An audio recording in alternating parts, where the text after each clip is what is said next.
में civil engineering department में assistant professor. Life में हमेशा जो भी सीखा कहानियों के द्वारा सीखा, एक्सपीरियंस के द्वारा सीखा।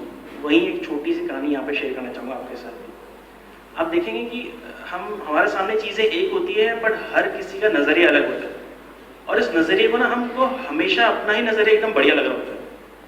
तो ऐसे ही एक बार अलेक्जेंडर सिकंदर महान के बारे में आपको सबने सुना ही होगा कि वो एक बार दुनिया जीतने चल पड़े थे।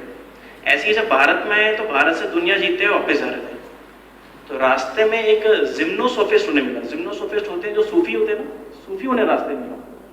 तो वो एकदम बस चोगा ओढ़ के चले जा रहे थे। रास्ते में देख के अलेक्जेंडर ने उनको देखा, जिम्नोसोफिस्ट ने उनको देखा। एक दूसरे देख के थोड़ी देर देख के हंसने लगे दोनों। अलेक्जेंडर ने उससे पूछा कि तुम क्यों हंस रहे हो? तो जिम्नोसोफिस्ट का कहना था कि मैं देख रहा हूँ कि तू किस पागलपन की तरह पूरी दुनिया जीतने के लिए चल पड़ा। और अलेक्जेंडर बोलते हैं कि मैं इसलिए हंस रहा हूँ कि मैं देख रहा हूँ कि जिंदगी में इतना काम करने के बाद फिर भी तू ऐसे घूमे जा रहा है। और दोनों हंसते हुए चलने लगे। पर जैसे ही चलना स्टार्ट किया अलेक्जेंडर ने, उसने देखा कि जिम्नोसोफिस्ट के पास ना कुछ छोटी चीजें जेब में रखी हुई जो चमक रही है। तो उसने पूछा कि जरा बताना ये क्या है? तो उस जिम्नोसोफिस्ट ने बोला, नहीं तेरी ना अभी इतनी बुद्धि है नहीं कि तू समझ पाएगा इस चीज को कि ये है क्या। तो उसने ऐसे कैसे नहीं समझ पाऊंगा, मैंने आधी दुनिया जीत ली है और आधी दुनिया बची है, मैं जीतने वाला हूँ, मैं क्यों नहीं समझ पाऊंगा इस चीज को? बोलते नहीं तू समझ नहीं पाएगा। और वो बोलता रहे बात को, हर उसके सेंटेंस के साथ अलेक्जेंडर को और गुस्सा आता रहा। उसने बोला नहीं मैं तो जान के रहूंगा। तो जिम्नोसोफिस्ट ने उसको बोला कि चल इतना बताया था मैं तेरे को कि तू ये जितना भी धन दौलत लेके जा रहा है ना, इन सबसे ये भारी है। बोलता ऐसा हो ही नहीं सकता। बोलता है मंगवालो तराजू मंगवाया गया। एक तरफ सारा धन दौलत रखा उसकी, और दूसरी तरफ जैसे ही जिम्नोसोफिस्ट ने वो चमकती हुई चीज रखी ना, वो सारा का सारा वेट हल्का हो गया और ये भारी हो गया। अब तो अलेक्जेंडर परेशान कि ये है क्या। वो बोलता है कि ये मेरे को बता के रहो। तो उसने बोला कि तू अभी भी समझ नहीं पाएगा, क्योंकि तू पूरी दुनिया जीतना चला है। तूने कभी सोचा इस बारे में जब तू दुनिया जीत लेगा उसके बाद क्या करेगा? कोई कहीं और दुनिया तो है नहीं जहां तू वॉर करेगा। You will be jobless. Alexander फिर भी समझ नहीं आ रहा। तो बोले चल ठीक है, मैं तो एक और हिंट देता हूँ। उसने क्या किया, वहीं पर थोड़ी सी धूल उठाई और उस चमकती चीज पे डाल दी। जैसी ही थोड़ी सी धूल डाली, वो सारा रुपया पैसा भारी हो गया, वही हल्की चीज भारी चीज हल्की हो गई एकदम।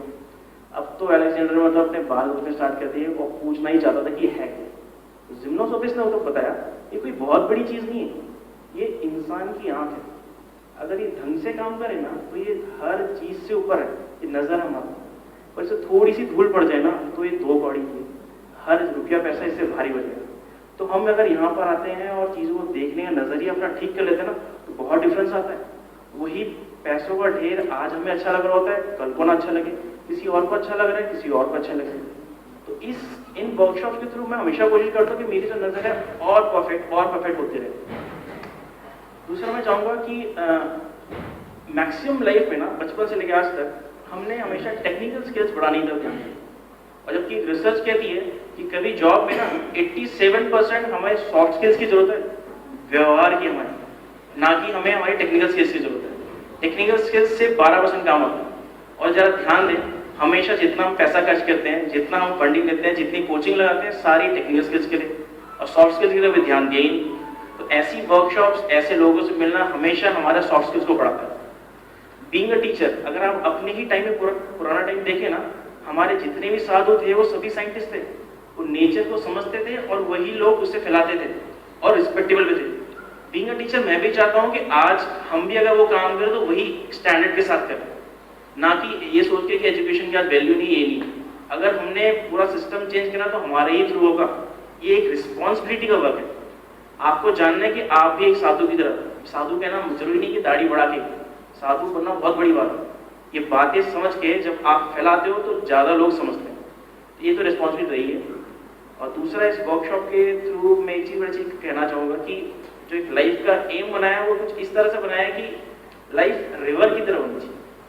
एक स्टार्टिंग पॉइंट से एंड में आपके समुद्र तक मिलती है, और रास्ते में आते हुए हर पेड़, हर जानवर सबका उद्धार करती है। वो देखती नहीं कि चींटी का उद्धार हो रहा है कि हाथी का उद्धार हो रहा है, किसी पापी का उद्धार हो रहा है कि किसी पुण्य करने का उद्धार है। जितने लोग मरते हैं उनका भी उद्धार करते चलती है, जिनको पीना है उनका भी उद्धार। तो बीइंग अ टीचर ये मेरी रिस्पॉन्सिबिलिटी है कि ये जो ज्ञान जो मैंने अब सीखा है इस पे हर इंसान का हक है। और एक चीज ना बड़ी अच्छी है, मैक्सिमम लोगों को बहुत बातें नहीं पता, और उन्हें ये भी नहीं पता कि उन्हें नहीं पता। एक तो उन्हें ये भी नहीं पता कि उन्हें पता है, और ये भी नहीं जानते कि उन्हें नहीं पता है। तो ये हमारी रिस्पॉन्सिबिलिटी बनती है कि हम उन सब तक ये बात एटलीस्ट एक प्रस्ताव के रूप में तो रखें, ताकि वो जाने तो सही कि हाँ ये भी होता है। तो मैं चाहूंगा बीइंग अ टीचर मैं हमेशा इस चीज को ध्यान में रखूं कि ये जो ज्ञान मैंने यहाँ पे लिया मैं हर के सामने प्रस्ताव की तरह रख पाऊं, ताकि उन्हें समझ में आए कि है क्या कि है कि नहीं।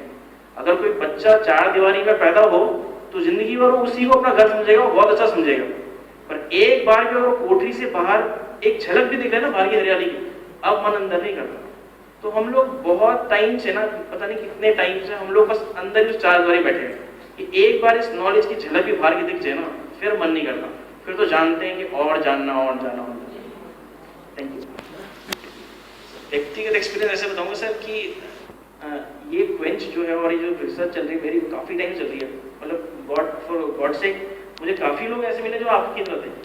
मेरे पिताजी ने एकदम गरीबी से, टीरी गढ़वाल के सर, गांव छोड़ा था बचपन में, एकदम गरीबी से लेकर आज राष्ट्रपति भवन में काम करते हैं, वहां तक का अपना पूरा खुद ही किया। तो मेरे को दुनिया के बाहर आइडल ढूंढने की जरूरत नहीं पड़ी, मेरे घर में मेरे आइडल थे। खूब जैसे भी उन्होंने पढ़ाया समझाया, हर चीज़ की वैल्यू दी। इंसान को वैल्यू देना उन्होंने सिखाया। उन्होंने एक चीज़ बताई थी कि बेटा हर इंसान चाहे गरीब हो जो अमीर हो, सबके पास ऐसी तो एक ना एक बात पक्का है जो आपको नहीं पता, और ये श्योर है। कभी कभी एक रिक्शे वाला आपको इतनी अच्छी बात बता देगा कि आपको समझ में नहीं आएगी। हर किसी की अपनी कहानी। आप देखें जो आपके घर में, अगर आप लोग नहीं शहर में, अगर हमारे घर में दूध देना आता है तो सुबह से लेकर शाम तक कहीं ना कहीं उसकी एक स्टोरी है। आपको बस एक पेशेंट ईयर रखना है, आप सुने। सर इस वर्कशॉप में जो अगर एक बेस्ट चीज बोलूं तो समझ में आई कि राइट चीज मेरे लिए क्या है, उसकी यूसेज में पहले समझ नहीं पाता था। कि जैसे कि मेरे को घर में होता था कि चलो अभी फोन चेंज करना है, अब ये चेंज करना है, जब तो उसकी प्रॉपर यूटिलिटी नहीं हो पाती थी मेरे को वो चीज समझ नहीं आती थी। बट यहाँ आके ना जब एक व्यवहार बन जाते हैं कि हाँ इतने बड़े बड़े लोग हैं, इतना पैसा होने के बावजूद भी फिर भी जानते हैं कि करेक्ट चीज क्या है, तो आप और नेचर एक अच्छे समन्वय और बैठते हो। ये भी फील करता हूँ कि अगर कहीं ये वर्कशॉप दिल्ली वगैरह होता है हम इतना जल्दी नहीं समझ पाते। जब तक कि आप जानोगे नहीं ना कि मेरे द्वारा फेंका हुआ पॉलिथीन इस पहाड़ की सुंदरता को खराब कर रहा है, तब तो फीलिंग आ ही नहीं पाती।